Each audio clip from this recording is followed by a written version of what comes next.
नमस्ते, मैं हूँ अरुणा, आपकी एस्ट्रो वास्तु विशेषज्ञ, न्यूमरोलॉजिस्ट, टैरो रीडर और आपकी स्पिरिचुअल गाइड। पिछले वीडियो में हमने बात की थी माँ कात्यायनी की और आज हम बात करेंगे माँ के 7वें स्वरूप की, जो साधक को शक्ति, साहस, सुरक्षा और शुभ फल प्रदान करती है। ओम काली महाकाली, काली के परमेश्वरी, सर्वानंद करे देवी, नारायणी नमोस्तुते।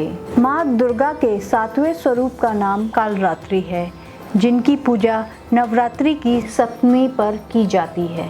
इस दिन साधक का मन सहस्त्रार चक्र में स्थित होता है। सहस्त्रार चक्र को सिद्धियों का द्वार भी कहा जाता है। माँ कालरात्रि को काली, महाकाली, भद्रकाली और भैरवी के रूपों से भी जाना जाता है। वहीं अगर हम माँ के स्वरूप की बात करें तो माँ की सवारी गधा है।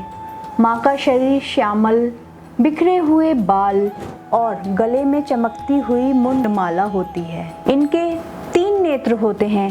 माँ की श्वास से अग्नि की भयंकर ज्वालाएं निकलती हैं। माँ की 4 भुजाएं होती हैं। एक भुजा अभय मुद्रा में और एक भुजा वर मुद्रा में होती है और एक हाथ में लोहे का कांटा और एक हाथ में खड्ग होता है। क्या आप जानते हैं माँ को शुभंकरी क्यों कहा जाता है? क्योंकि माँ ने शुंभ, निशुंभ और रक्त बीज नामक असुरों का वध किया था।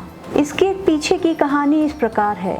जब शुंभ, निशुंभ और रक्त बीज का अत्याचार बहुत बढ़ गया था तो सारे देवता मिलकर भोलेनाथ के पास गए और उनसे प्रार्थना की। तब भोलेनाथ ने माँ पार्वती से आग्रह किया कि वे सारे देवताओं की मदद करें। तब माँ ने दुर्गा का रूप धारण कर शुंभ निशुंभ का वध किया।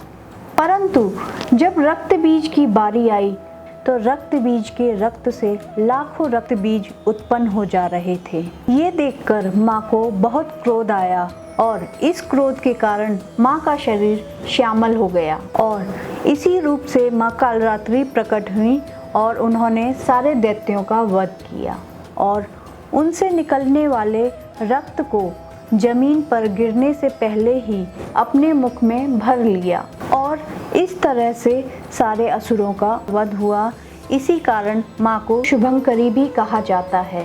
दुष्टों का संहार करने वाली माता की पूजा करने से भय का नाश होता है, बल और आयु में वृद्धि होती है, सिद्धियों की प्राप्ति होती है, वहीं नकारात्मक ऊर्जाओं का नाश होता है और ग्रह बाधा दोष दूर होती हैं। इसलिए माँ की पूजा सुबह और रात्रि दोनों समय करनी चाहिए। पूजा में लाल कंबल का आसन होना चाहिए। धूप, दीप, सिंदूर और गुड़हल के पुष्प अर्पित करने चाहिए। माँ को भोग में गुड़ का भोग अति प्रिय है, तो भोग लगाने के बाद लाल चंदन या रुद्राक्ष की माला से माँ के बीज मंत्र ओम ऐं ह्रीं क्लीं कालरात्रे नमः का जाप करना चाहिए और अंत में कर्पूर आरती जरूर करें।